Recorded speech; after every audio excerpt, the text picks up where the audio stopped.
The dining room was louder than usual that night. The scrape of forks against china, the high-pitched laughter of children at the far end, and the rhythmic thud of my father-in-law's hand pounding the table in emphasis as he told another one of his legendary stories. It all blended into a kind of domestic chaos I had grown used to. I sat wedged between my husband Daniel and his younger sister Rachel, clutching my water glass like it was an anchor. The room was filled with his family. Parents, siblings, cousins, even a couple of neighbors who were close enough to be honorary Browns. They called this Sunday dinner a tradition. I called it survival. For 12 years, I had smiled through these meals.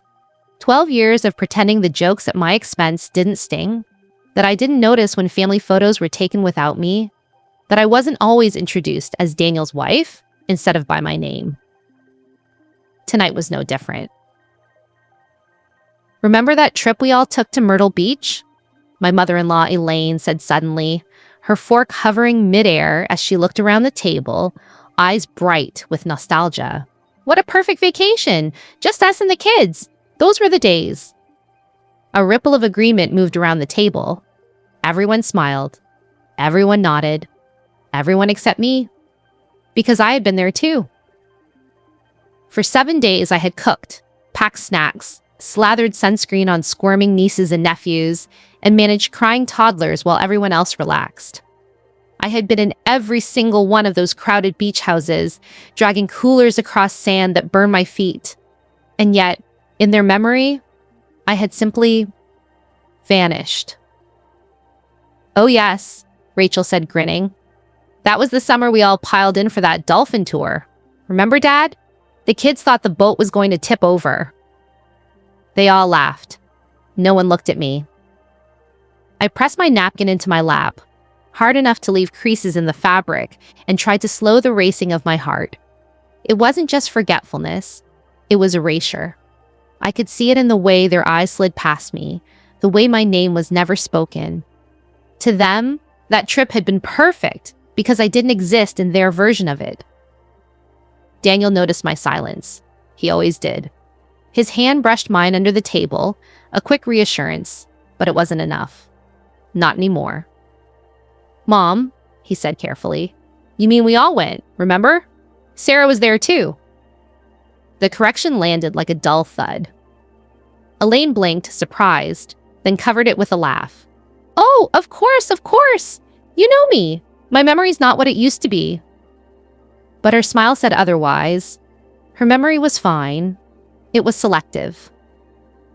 Conversation moved on, flowing around me like I was a rock in a river. My presence altered nothing. I let my gaze wander across the table. They were so animated, so sure of their roles in each other's lives, so untouchable. And I realized something in that moment, something sharp and final. No matter how many years I gave, no matter how much I sacrificed, they would never truly let me in. For 12 years, I had been the outsider. The extra chair pulled up to the table, the blurred figure at the edge of family photographs. But they didn't know me as well as they thought. Because if there was one thing I had learned in 12 years of silence, it was how to watch, how to wait, how to recognize an opportunity when it arrived. And it was coming. I didn't know it then, not fully, not in words I could grasp. But deep in my bones, I felt the shift. The vacation they were already chattering about, the dream trip they'd been planning for months, was going to change everything. For once they would need me. And when they did, I would no longer be invisible. Not anymore. The next morning, the house smelled of coffee and toast. Daniel stood in the kitchen, scrolling on his phone with one hand while absently buttering bread with the other.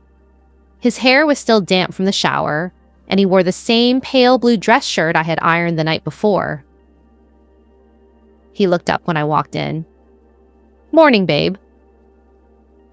I gave a small smile, but inside something twisted. He had no idea what yesterday's dinner had done to me, how it had lit up every old bruise his family had left on my heart. Or maybe he did, and just didn't know what to say anymore. "Morning." I slid onto a stool at the counter. You heading in early? Big meeting today. I'll probably be home late. He glanced at me, then back at his phone. Mom's already texting about the vacation again. She wants to start a group chat for planning. Of course she did. I tried to laugh, but it came out brittle. Did she remember to include me in the chat this time? Daniel set down his phone and looked at me properly. Sarah. His voice softened. Don't do that. Don't do what? You know what? Assume the worst. She's just forgetful. I wanted to scream. Forgetful? A woman who remembered everyone's favorite pie flavor at Thanksgiving and never missed a birthday in her life just forgot me? Over and over? I crossed my arms. Daniel, they erased me from Myrtle Beach, from their memories, from their stories. I was there. I held your nephew while he cried the whole ride home. I cooked every meal. But last night, it was like I never existed. His shoulders slumped, the way they always did when we reached this part of the conversation. I know, and I'm sorry, but it's not intentional. Isn't it? My voice broke. The silence stretched. He rubbed his temple, and for the first time I noticed how tired he looked, like he carried the weight of pleasing both sides, his wife and his family, and failed every time. I just want peace, he muttered. Why does it always have to be a battle? Because I'm the only one fighting to be seen, I thought. But I didn't say it. Instead, I got up and poured myself coffee. My hands trembled slightly as I gripped the pot, though whether from anger or hurt, I couldn't tell. As I stirred cream into my cup, something sharp pressed against me. Today was our anniversary. 12 years of marriage, and he hadn't mentioned it once. I bit the inside of my cheek until the taste of metal filled my mouth. Do you have plans after work? I asked, my voice carefully light. He shook his head. Why? No reason. I sipped the coffee, forcing the bitterness past my throat. If he remembered later, maybe I could forgive. If not, well, maybe it proved what I'd been too afraid to admit. I wasn't just invisible to his family. I was disappearing to him too. That evening, I set the table with candles anyway. Call it hope, or stubbornness, or the refusal to let another year pass unnoticed. The clock ticked past 7, then 8. My phone buzzed once, a text from Daniel. Running late, don't wait up. The candles flickered until they sputtered out, leaving nothing but smoke curling toward the ceiling. I sat there alone, staring at the untouched dinner, and felt something inside me harden. 12 years of loyalty, 12 years of service, and this was what I'd become, an afterthought. But not for much longer. Elaine's group text came through at 6:12 a.m. sharp.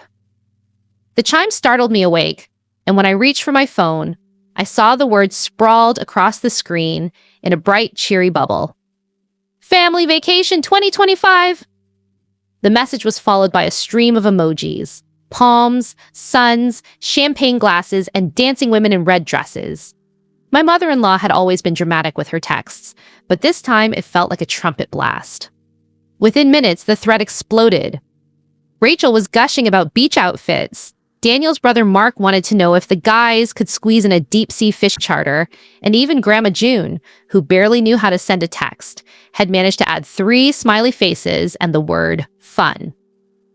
I scrolled, reading their rapid-fire plans. The rental had to be big enough for everyone, the dates had to work around school schedules, and of course, Elaine reminded everyone to book early, or we'll miss out like last year. Not once did anyone tag me, ask me, or even acknowledge my presence in the chat. My jaw tightened. There I was, sitting in bed with the phone clutched to my chest, watching my husband's family plan our vacation as if I didn't exist. Daniel stirred beside me, groggy. What's going on? Your mom's planning the vacation. His eyes opened wider, and for a second, guilt flashed across his face. He knew.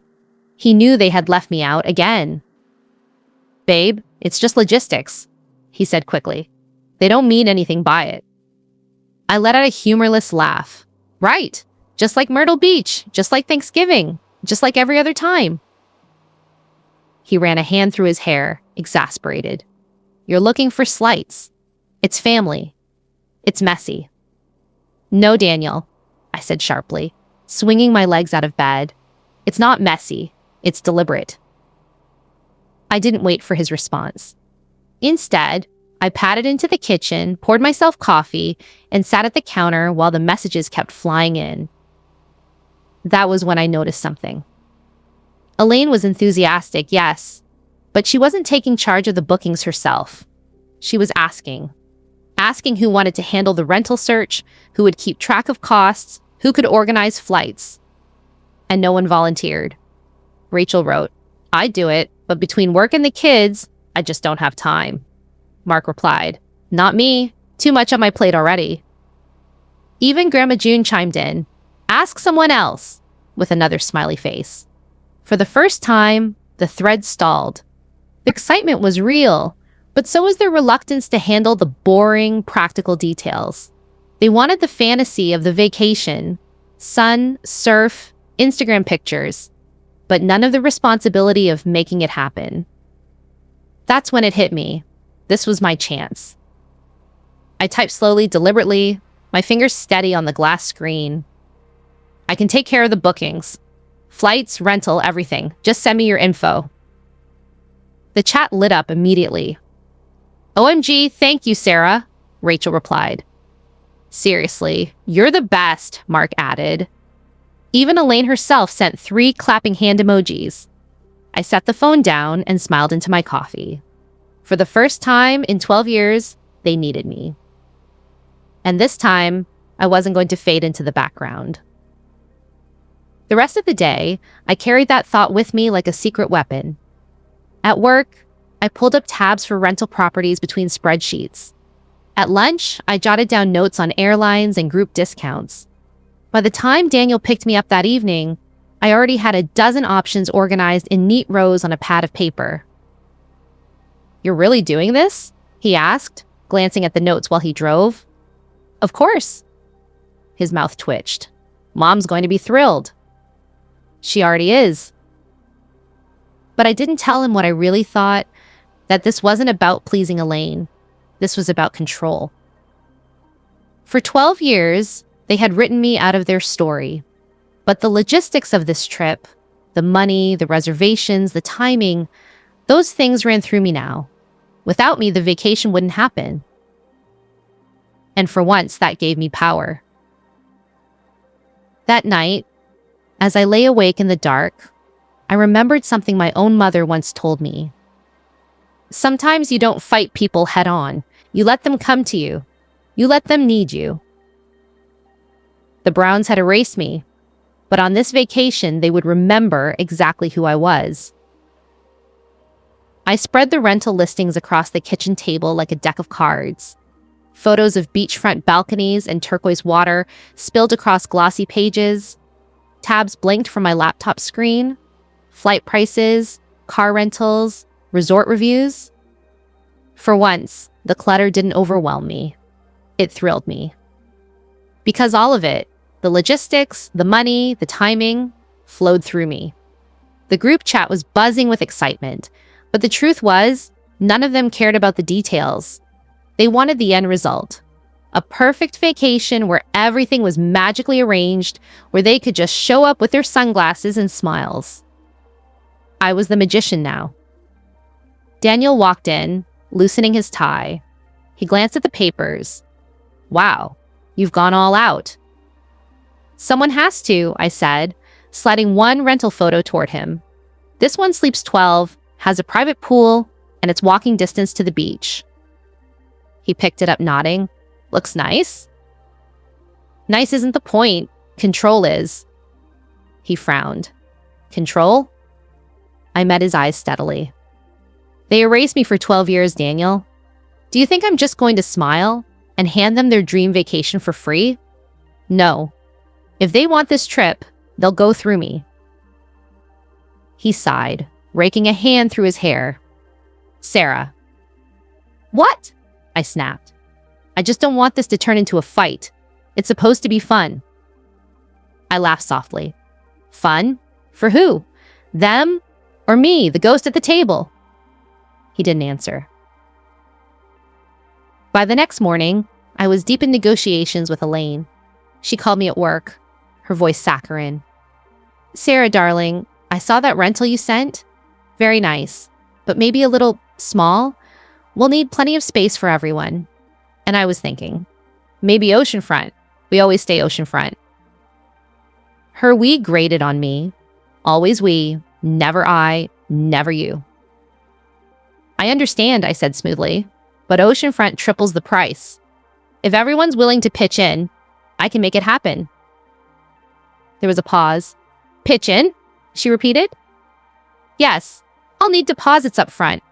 Otherwise, I can only book what we can actually afford. Another pause. I pictured her frown on the other end of the line. For years, Elaine had orchestrated vacations by dangling them in front of Daniel and his siblings, letting them scramble to cover costs while she acted as queen bee. But this time, she wasn't in charge. Finally, she said, I'll talk to the others. When the call ended, I leaned back in my chair and smiled. For the first time, Elaine had realized she couldn't wave her wand and get what she wanted. She had to go through me, and she hated it. That night, the family chat erupted again. Rachel, so excited. Kids are already talking about the trip nonstop. Mark, fishing charter is a must. Count me in. Elaine, Sarah will need everyone's deposit by next Friday. I read that line 3 times. Sarah will need. Not Daniel, not we, not the family, me. It was the smallest shift, but I felt it down to my bones. They were already beginning to realize, without me, the dream didn't happen. Over the next week, the deposits trickled in. Rachel was prompt, Venmoing the exact amount with a string of heart emojis.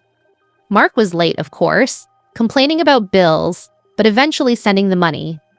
Even Elaine herself transferred funds, though the note she attached, for the kids' share, made it sound like a reluctant obligation rather than gratitude.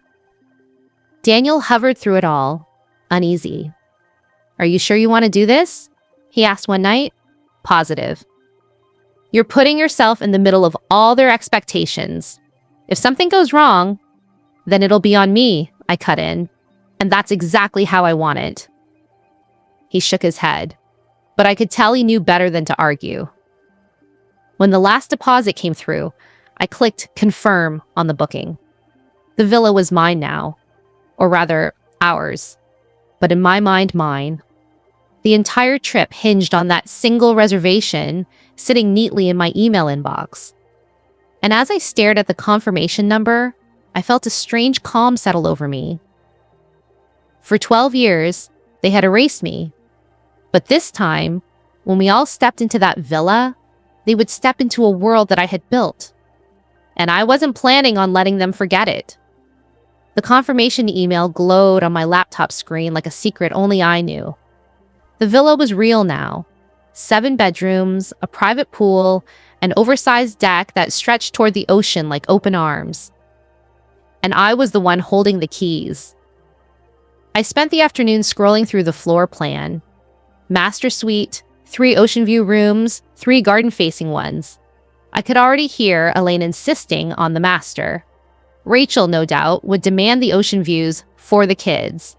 Mark would probably shrug until the last minute, then complain no matter what he got. I tapped my pen against the desk, a smile tugging at my lips. For 12 years, they had dictated my place. Now, I would dictate theirs. That evening, during dinner, I dropped the first pebble. "So, I finalized the villa," I said, setting my fork down casually. 7 bedrooms, all beautiful. Daniel looked up from his plate. "That's great. Everyone's excited." I took a sip of wine, letting the silence stretch before adding, "I'll be handling the room assignments too. Makes sense since I organized it all." His brow furrowed. "Room assignments?" "Yes. Otherwise, we'll have chaos the day we arrive. This way, everything's settled in advance." He opened his mouth, closed it, then tried again. I don't think my mom's going to like being told where she's staying. I smiled sweetly. Then she shouldn't have let me handle the booking. The conversation ended there, but I caught the flicker of something in his eyes. Concern, maybe even fear. He was beginning to realize this trip wouldn't be the family love fest he'd been hoping for. The next morning, the group chat lit up again. Rachel, so excited. Sarah, what's the room situation? Elaine, yes, dear. We'll need to sort that out. The master suite, of course, should go to me and your father. We've earned it after all these years of hosting. Mark, LOL, as long as I'm not stuck by the bathroom, I'm good. I read their messages carefully, then typed. Don't worry, rooms are already assigned. I'll share the chart soon. The typing dots appeared, then disappeared. No one argued outright, but I knew they didn't like it. Good. That night, after Daniel had gone to bed, I drew up the chart. Elaine Harold, parents-in-law. Garden-facing room, first floor, near the laundry closet. Rachel family. Second floor, nice room, but facing the driveway, not the ocean. Mark, smallest upstairs room with twin beds. Grandma June, sunniest ocean view room. She was the only one who had ever shown me kindness, and she would be rewarded. Daniel Me, the master suite. I stared at the finished chart, the neat lines of ink spelling out 12 years of payback. It wasn't cruel, not really. Everyone still had a bed, a space, a share of the paradise, but the message was clear. I decide who belongs where. And when they arrived, there would be no arguing, not when everything had already been organized. The next weekend, Elaine cornered me after church. Sarah, dear, she began, pressing her manicured hand on my arm, about the rooms. I just assumed Harold and I would take the master. Tradition, you know. I smiled politely. I understand, Elaine. But since Daniel and I planned and booked everything, we'll be using the master this time. Her face froze, then rearranged itself into something resembling a smile. Well, that's unusual. Unusual can be good. Her eyes narrowed just for a second before she patted my arm again. Of course, dear, if that's what you've decided. Her voice was syrup, but her grip on my arm was iron. As she walked away, I knew one thing for certain. Elaine had underestimated me. And now, she wasn't sure what to do with the version of me that refused to fade into the background. Later, Daniel confronted me in the kitchen. Mom told me about the master suite. I didn't look up from rinsing the dishes. What about it? You know she wanted it. She always wants it, and she always gets it. Not this time. He sighed, frustrated. Sarah, why are you doing this? It's just a room. No, Daniel. I turned to face him, water dripping from my hands. It's not just a room. It's 12 years of being shoved into corners, of being erased from pictures, of being treated like I don't exist. This isn't about a bed. It's about finally being seen. He opened his mouth, then closed it again. For once, he had no answer. And that silence was sweeter than any victory I'd ever tasted. As I lay in bed that night, the finalized chart folded neatly in my nightstand, I pictured their faces when we arrived at the villa. The hesitation, the disbelief, the forced smiles as they realized the decision had already been made. For 12 years, they had written me out of their family story. But in that villa, in those rooms, they would live in my story. And I was just getting started. The villa was booked, the rooms assigned, the deposits locked into my account. But control wasn't just about walls and beds, it was about time. Families like the Browns loved to believe their vacations were effortless, that fun just unfolded like magic. What they didn't see, what they never wanted to see, was that someone always carried the burden of organizing it. This time, that someone was me. I opened a fresh spreadsheet and typed the title at the top in bold letters. Brown Family Vacation Itinerary. The name made me laugh. A neat little irony. Because behind that title, this was my document, my rules. I began filling in the days. Morning swim from 8-9, breakfast at 9:30 sharp, a chartered boat ride on Tuesday, a guided tour of the nearby ruins Thursday morning. Even free time was blocked in, framed like a gift from me to them. Each activity was carefully chosen, not too expensive, not too extravagant, but structured enough that no one could wander off or claim chaos. They would follow my schedule, whether they admitted it or not. Later that week, the family chat came alive again. Rachel, we should definitely do a dolphin tour again. The kids loved it last time. Mark, fishing charter, non-negotiable. Elaine, oh, and Harold and I thought maybe a spa day would be lovely. I let the messages pile up before replying. All planned, everything's already on the itinerary. The typing dots appeared, then stopped. Finally, Rachel wrote, wow, organized already? Elaine, well, that's efficient. Mark, cool, send over. I attached the PDF, perfectly formatted with color-coded blocks and cheerful clip art suns in the margins. It looked fun, harmless, but in truth, it was a leash. 2 days later, Elaine called. Her voice was polite, but the edge was there. Sarah, dear, I saw the itinerary. Very detailed. But don't you think we should leave a little room for spontaneity? I smiled, even though she couldn't see it. Of course, Elaine. And we have free afternoons built in for that exact reason. Yes, but Harold and I had hoped for a dinner at that seafood place we love. It's not on your schedule. That restaurant is overpriced and books out months in advance, I replied smoothly. I've arranged a beachside barbecue instead. Much more authentic. Silence stretched across the line. Finally, she said, if that's what you've decided. Her words echoed the same phrase she'd used about the rooms. If that's what you've decided. And I realized something delicious. She was repeating my language back to me because she no longer had the power to dictate her own. Daniel wasn't blind to it.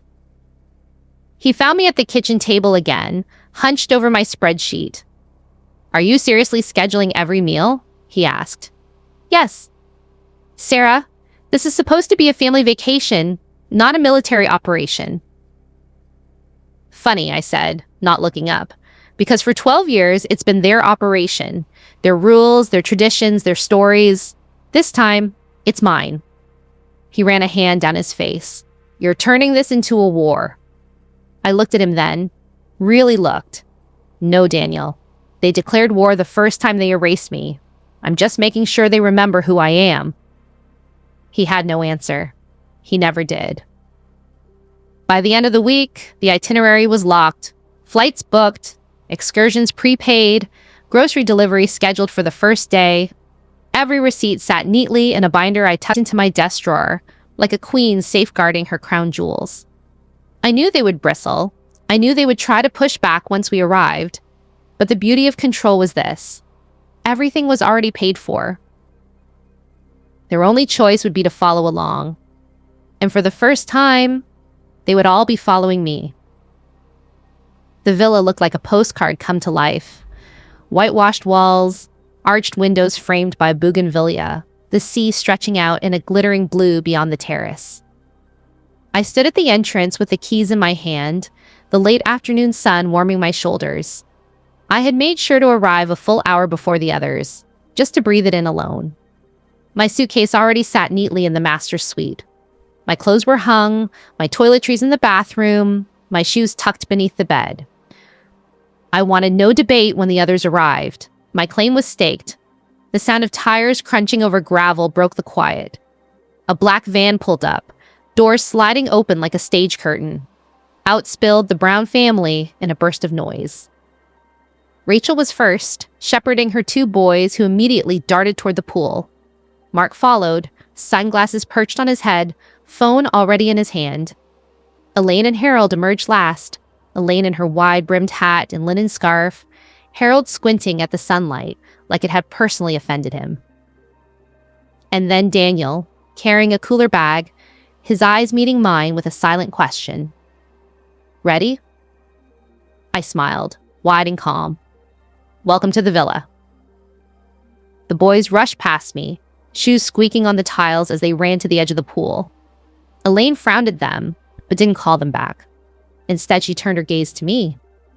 "Sarah, it's lovely." Her voice was tight, the kind of tone that meant she had rehearsed a different reaction, one less complimentary, but thought better of it at the last moment. "Isn't it?" I said brightly. "I've already set everything up. Groceries will be here by 6. I'll show you to your rooms." That last part was deliberate. I'll show you. Not pick a room or make yourselves at home. I watched her flinch. The first stop was the room I'd assigned to Elaine and Harold, the one closest to the kitchen, with twin beds pushed together. It was nice, of course. Clean, airy, decorated in Mediterranean blues. But it wasn't the upstairs suite with the balcony. That one was already mine. Elaine stepped inside, her scarf fluttering as she scanned the space. "Oh," she said lightly, "this is cozy." "Yes," I said, placing her suitcase by the dresser.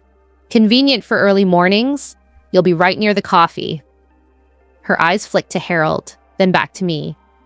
"And the upstairs room?"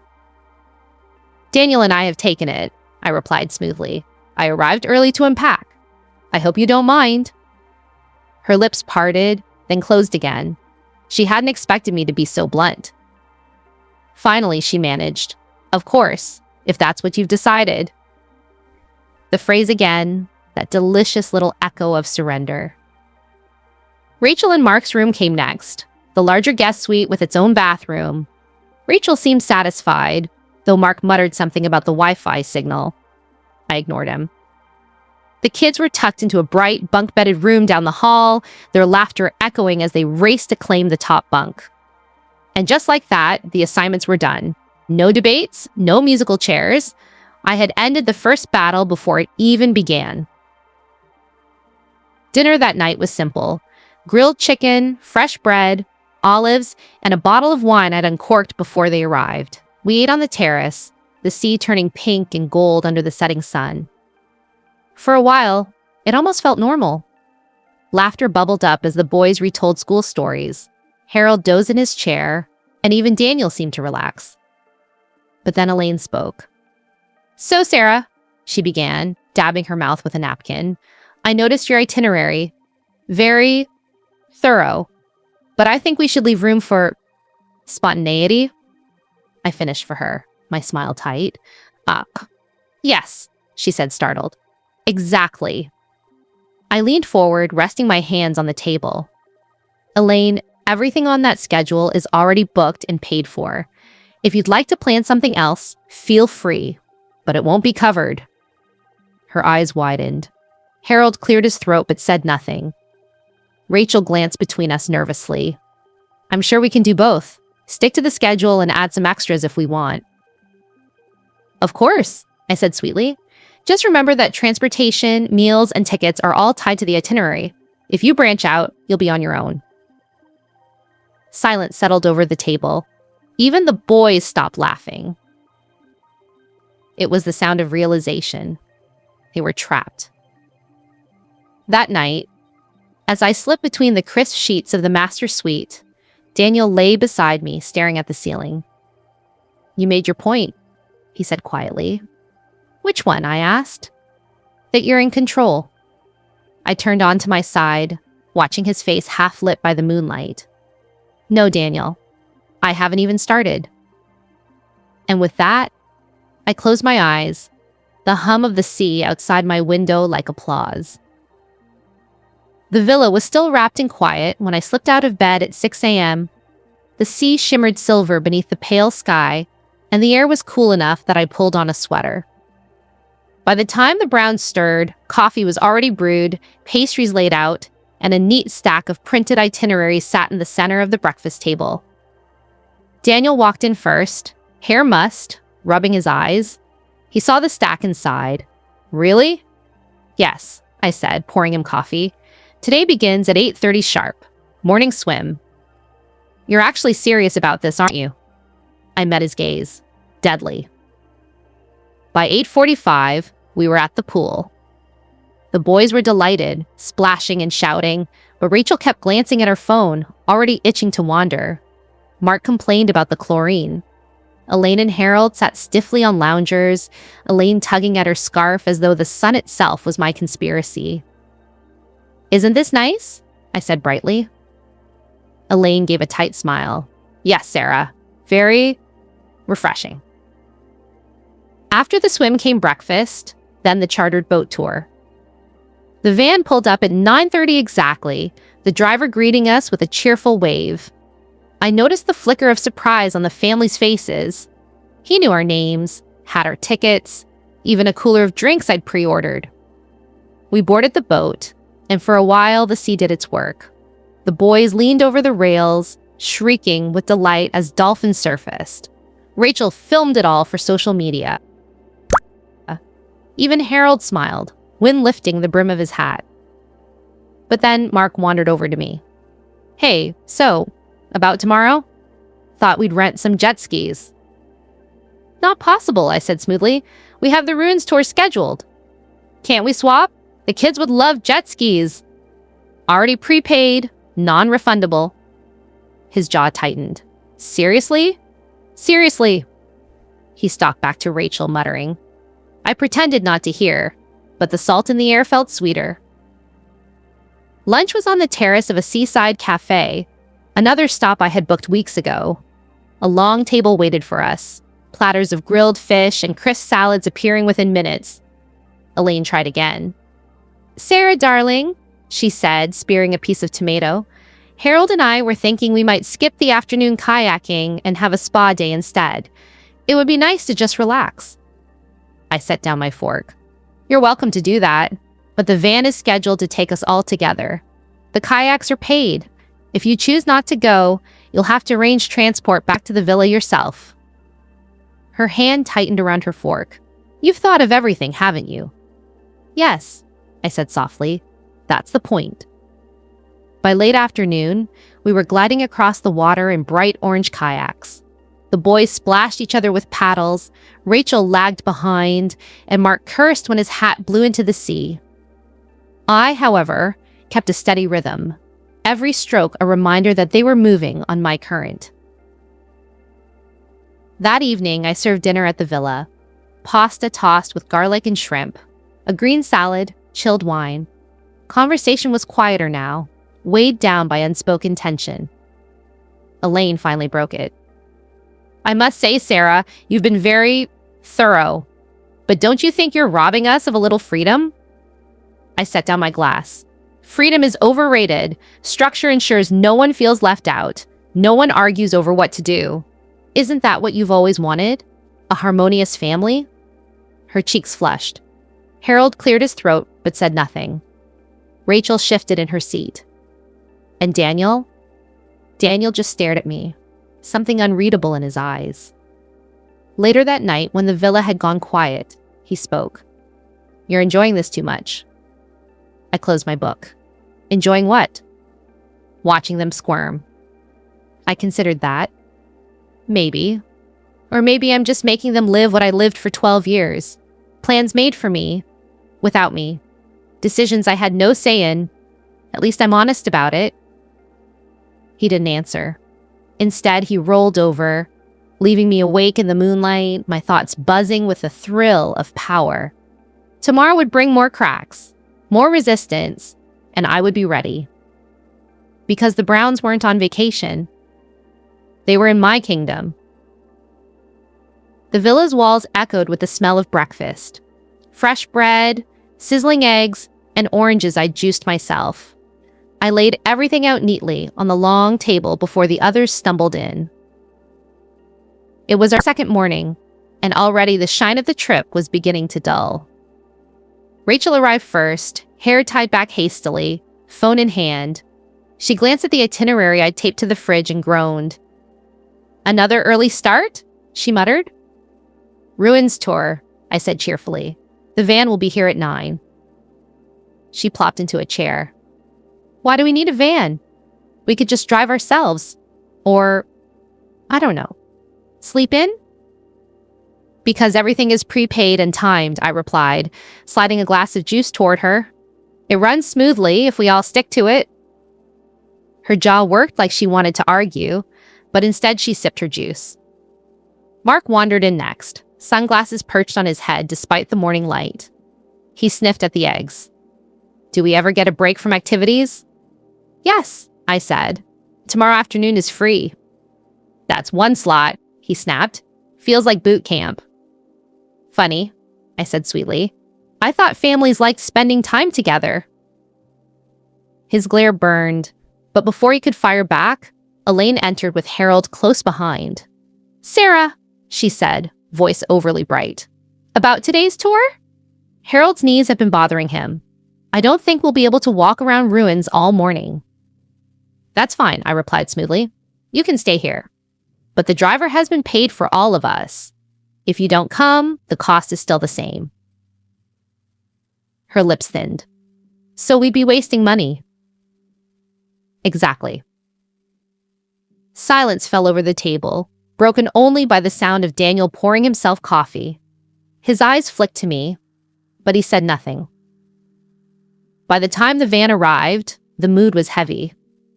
The ruins sprawled across a hillside, sun-bleached stones marking the bones of a civilization long gone. Our guide was enthusiastic, explaining rituals and architecture, but the Browns dragged their feet. Rachel took photos with little interest. Mark lagged behind, and Elaine complained about the heat. Only the boys seemed genuinely curious, darting from column to column, their voices echoing off the marble. At one point, Mark muttered loud enough for me to hear, "Could have been on a jet ski instead." I turned, smiled, and said, "Yes, but history lasts longer than waves." He rolled his eyes, but Rachel stifled a laugh. Lunch was at a taverna overlooking the hillside. I'd ordered ahead, so platters arrived almost instantly, but the family's irritation was bubbling now. Sarah, Elaine began, her tone clipped. We appreciate your organization, but this isn't how we normally vacation. Oh? I asked mildly, slicing into a tomato. How do you normally vacation? With choice, she said firmly. With flexibility. With freedom. I looked around the table, letting my eyes rest on each of them. For 12 years, I had none of that. Every Christmas, every Thanksgiving, every gathering, it was what you wanted. I was expected to follow along, smile, fit in. The table went still. Even the boys quieted. I leaned forward. This week, you're fitting into my world. Consider it balance. Elaine's face flushed deep red. This isn't balance, Sarah. It's punishment. I smiled. And maybe you've earned it.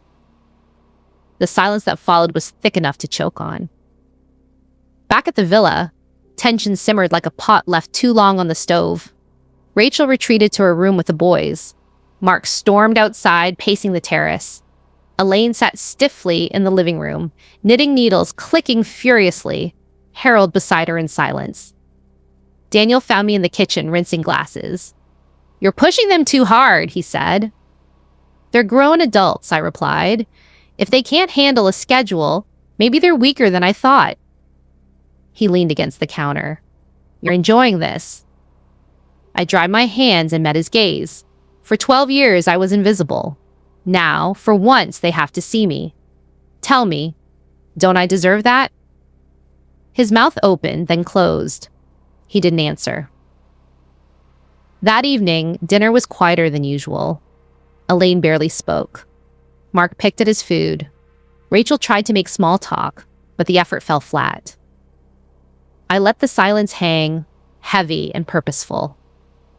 When the meal ended, I stood. Tomorrow morning is the market tour. Breakfast will be at 7. Don't be late. No one argued.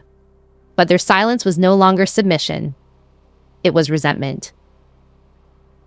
I woke before dawn as usual, the villa bathed in the pale glow of sunrise.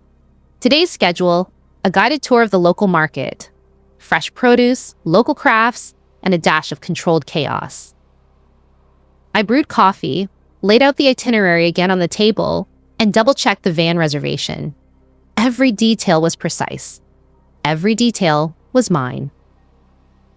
When the Browns shuffled in, the air was thick with tension. I could feel the skepticism radiating from each of them. "Mark it at 7, I said cheerfully. "Van leaves promptly. Don't be late." Elaine muttered something under her breath about the early hour, but didn't argue. Rachel yawned. Mark stretched his arms with a little too much flair. Harold sighed. I smiled inwardly. The first cracks had appeared, but the structure held.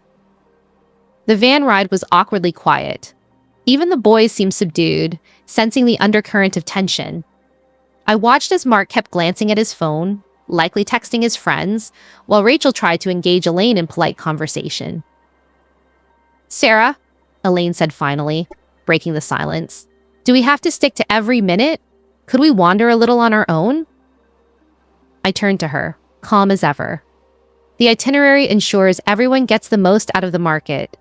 If you wander, you risk missing vendors and experiences I've carefully selected for you.